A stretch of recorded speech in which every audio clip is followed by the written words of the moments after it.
Good morning. This is Bill from Europa, Naples, and we've got sort of a windy, menacing morning this morning in lovely little Naples. We've got a cold front coming through. That means we're going to get down into the very chilly 50s.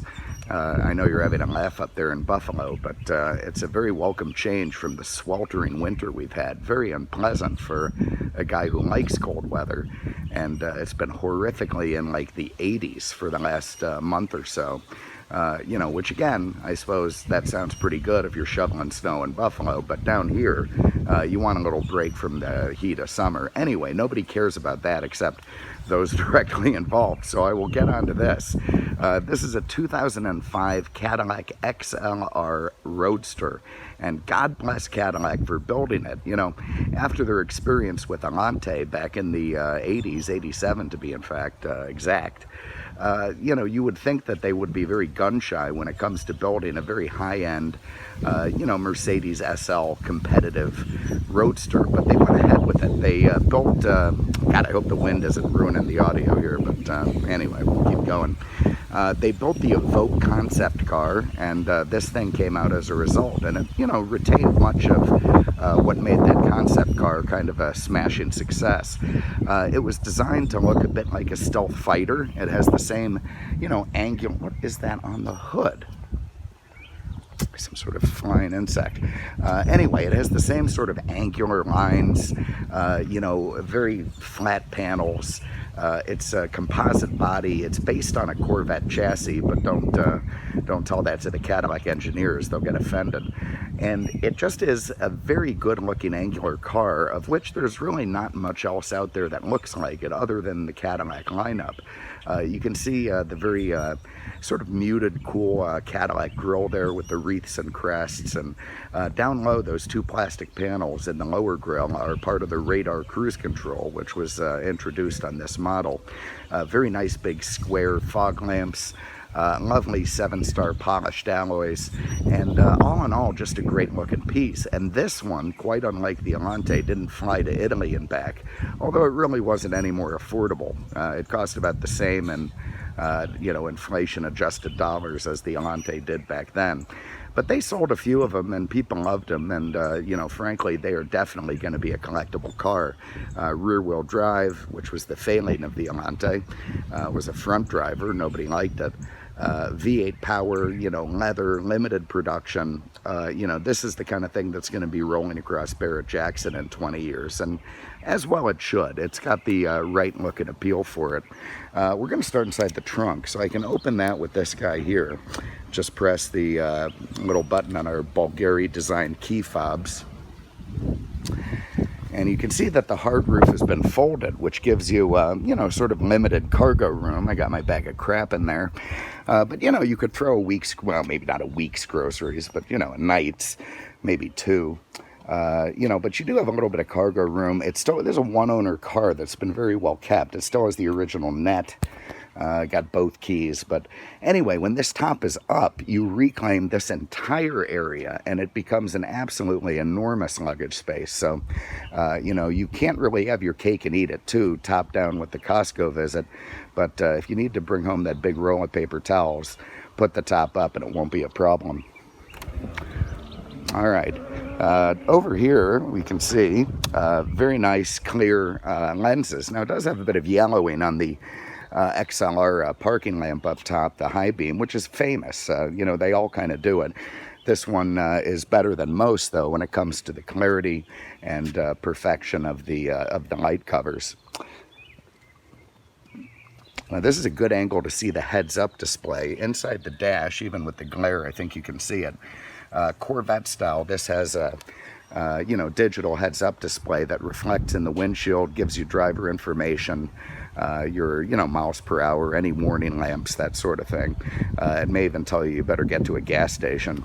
Lovely big dinner plate brakes up front with Michelin tires riding on those polished alloys. I love seeing fresh Michelins on a used car that comes in, because I know that a guy who spends twice as much on tires as he might otherwise have to is going to have changed his oil and looked after the car otherwise. Now, it is all keyless, fancy keyless entry, keyless ignition stuff. We've got the 2 fobs and then the emergency key. To get inside, you just have those in your pocket. You pinch the little handle here, and the door opens right up. Now, it does also have an emergency release down here, that guy. So, you know, if everything goes dead while you're inside the car, you're not going to cook to a crisp. Fit and finish is very nice. You know, I certainly wouldn't put it at Mercedes level, which was its competitor, but not bad for Cadillac. You have this great leather insert, these carbon fiber looking things, which, yeah, frankly, they're a bit cheapy, but, you know, again, that's been a bane of GM for many years, and, you know, they do keep the cost down by trimming back on the expensiveness of the materials. They did not skimp on the seat leather, which is absolutely lovely, nice and soft, very supple. You see they're 12-way power seats with lumbar support. You've got these great little roll bars covered in leather behind the seats. And frankly, it's just very nice. I also like it with black inside. You very often see these with lighter colors, and they just don't wear as well. Black, it looks, you know, much more proper to me. All right, so let's hop in and fire it up. Get my seatbelt on so it won't beep at me. Very nice. The door closed, that big Bose speaker there. Really good sounding radio in this car. And foot on the brake and tap this guy. And that big Northstar fires right to life. And speaking of the Northstar, I didn't show it to you. So let me run out there and do that while the windshield's defrosting. So Cadillac could have used the LS engine from the Corvette. They chose not to, I think, because they believe that Cadillac buyers want Cadillac engines, and that's fine. This is a terrific engine. It's 4.6 liters, 320 horsepower, variable valve timing.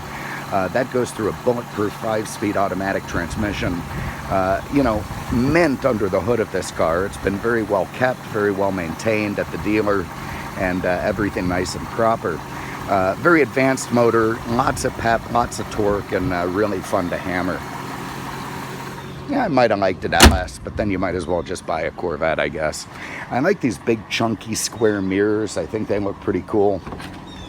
And I don't know why they trimmed the fin off the shark fin. It's like, you know, somebody made some soup out of it or something. Shark fin antenna soup. All right, so back inside. Let's see what we got. We have a very beautifully designed instrument cluster from Bulgari. You can see that mystifying BV thing. I suppose that's their trademark, but it always looks like it has too many consonants to me. You see the mileage on the car, just 101. Very low miles. Okay, so it's not. But sometimes I think there's a benefit to having the nicest, inexpensive XLR out there. I mean, I've had 30,000 mile XLRs that were not in this cosmetic and mechanical condition, and they sold way up in the high 20s. So you can get this thing significantly less. If looking at the Odo bothers you, you could turn it off or run it over to any number of, you know, indicators, your miles per gallon, your range, that sort of thing. But I'm proud of that Odo, so we're going to leave that on. You can see we've got the Fahrenheit temperature, we've got oil pressure over there, we've got voltmeter, we've got, of course, your fuel, your TAC with the 6500 red line, 160 mile-per-hour speedo. Very nice multifunction wheel with the wood and the leather. Lovely, feels nice to grip. All the stalks are in good shape. We got automatic headlamps, fog lamps, your wiper stuff. Over here you can go through the different driver information stuff. You've got Cadillac's in-dash AM/FM stereo here. Let's see what we can get out of that. That'll give you your map, your navigation. Takes a minute to load the disc. So in the meantime, I'll show you the climate control. We've got our heated seats. We've got the defrost is on right here. Nice cold AC in this car. Here's where I keep the key fobs when I'm driving. You got some real standard, nice proper cup holders. Up here is your nav unit. That gives you also FM, AM, satellite radio, that sort of thing. Got a great little pocket here for a 12-volt outlet. You got another one back here. This is the parking sensor setup, so when you're backing up, you can see it. And in here, we have a very nice set of books. nav disc, the original emergency top tool, and window sticker, which again, frankly, very expensive car for Cadillac in '05. This thing's stickered up over 70, look at that, over $75,000. So very, very well equipped piece, and not for the faint of heart when it comes to sticker shock. Give you a little pause there if you want to see what it's got. Okay, so anyway, nice to see that. Window sticker, books, keys, you know, all hallmarks of a very well-kept, proper vehicle. Let's go for a spin. Oh, God, okay, I better run the hardtop. So to do that, we can press this guy forward. Well, you got to be in park. Press this guy forward. The trunk's going to come up from the reverse. The hardtop's going to fold forward after that little panel goes. Very, very nice stuff. It's going to seal into place and then go back down. Now, this thing was designed by Mercedes-Benz and Porsche, which is a little bit fascinating because, you know, frankly, Mercedes-Benz is competing with this car on the Roadster front, particularly the folding hardtop Roadster front. So, I don't know. You wouldn't think they'd have helped Cadillac out with that one, but God bless them for it. So it looks very good with the top up. Look at that. Very coupe-like, very nice and tight, very proper.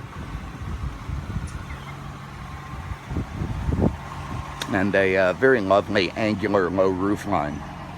God, I love the way the third brake light sort of integrates as a spoiler, the Northstar badge. You know, I am a sucker for Cadillacs, but you can't deny this is a really good looking car.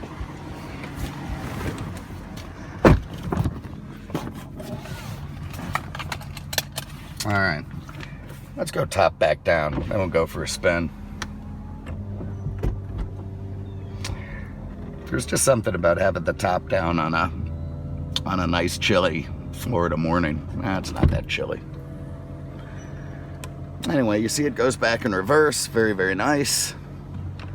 Folds into place. You know, it's not the fastest top in the world, but not bad. It does also need about 6 feet plus of clearance, so not something you want to do in a low area. Perfect. Let's go driving. Now remember, at its heart of hearts, this thing is Corvette based, so it will handle.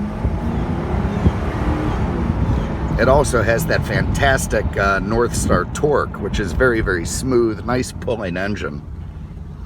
And you see our heads-up display there.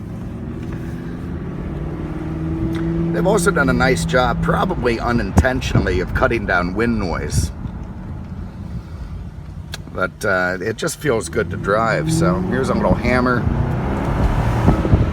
Anyway, I'm sure the wind is screwing up the audio, so let me slow back down. I need to start doing this with the top up. This is a 2005 Cadillac Xlr. Runs beautifully. It's a one-owner car, a little bit miley, but fantastically maintained cosmetically and mechanically. The brakes are smooth, the acceleration's smooth, the tires are like new, motor runs great, tranny shifts great. Everything in top-notch condition on this thing, and you can save a ton of money off one with, you know, a different odometer. So if you have an interest, give us a call, 239-649-7300, on the web at mercedesexpert.com. Thanks so much for having a look. We appreciate it. We'll see you with the next one. Take care.